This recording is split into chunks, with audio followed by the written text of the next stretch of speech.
এসেছে, কেউ গাড়িতে এসেছে, কেউ 2 দিন আগে এসেছে, কেউ 1 সপ্তাহ আগে এসেছে, খেয়ে না খেয়ে এই যে 200 দিনের অবস্থান কর্মসূচি, তারপর হচ্ছে এনটিআরসি এর ভবন ঘেরাও কর্মসূচি, আজ শাহবাগ জাতীয় জাদুঘরের সামনে অবস্থান কর্মসূচিতে অংশগ্রহণ করছি।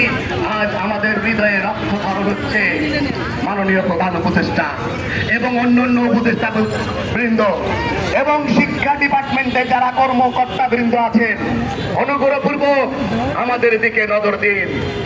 আমরা এ দেশের মানুষ গড়ার কারিগর, আমরা এ দেশের ভবিষ্যৎ নির্মাণে মূল ভূমিকা রাখবো।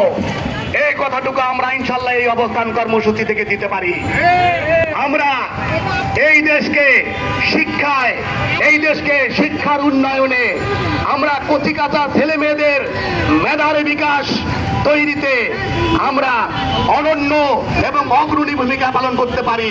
এটা বারবার প্রমাণিত হয়েছে।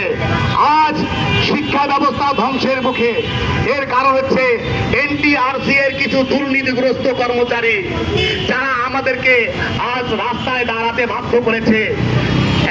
শুধু আজ নয়, 1 দিন 2 দিন নয়, প্রায় 250 দিন ধরে আমরা রাস্তায় আমাদের অধিকার, আমাদের ন্যায্য অধিকার আদায়ের লক্ষ্যে আমরা অবস্থান কর্মসূচি করে যাচ্ছি।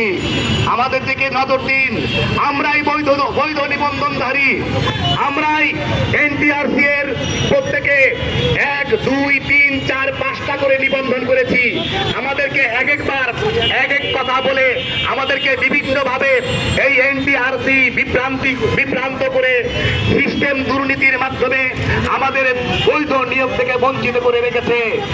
আজ যে কোনো মূল্যে যদি মাননীয় প্রধান উপদেষ্টা, শিক্ষা উপদেষ্টা সহ সংশ্লিষ্ট কর্মকর্তাগণ ব্যবস্থা নেন, তাহলে অবশ্যই আমরা একটা সুখবর নিয়ে বাড়িতে ফিরবো ইনশাল্লাহ।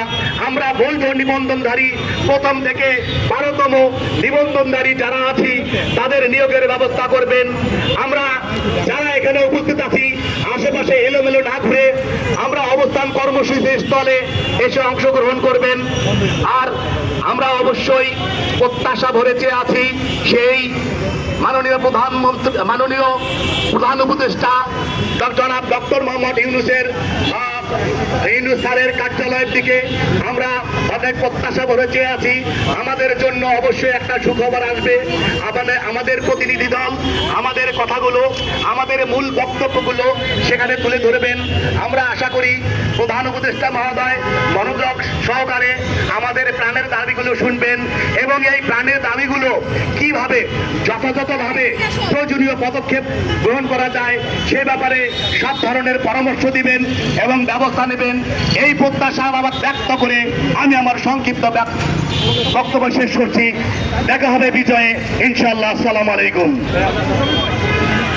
ধন্যবাদ স্যারকে এই সুন্দর এবং গঠনমূলক বক্তব্যের জন্য। এবার আমি মঞ্চে আহ্বান করছি আমাদের কেন্দ্রীয় সমন্বয়ক আবু সাইদ স্যারকে তার সুন্দর এবং গঠনমূলক বক্তব্য প্রদানের জন্য।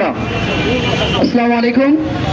সম্মানিত শিক্ষক মণ্ডলী, আপনারা যারা আছেন লাইনে দাঁড়িয়ে থাকেন, আমি আপনাদেরকে জাস্ট একটি সতর্ক কথা বলি আমার মূল কথা বলার আগে। কারণ আমরা আজকে যেখানে দাঁড়িয়ে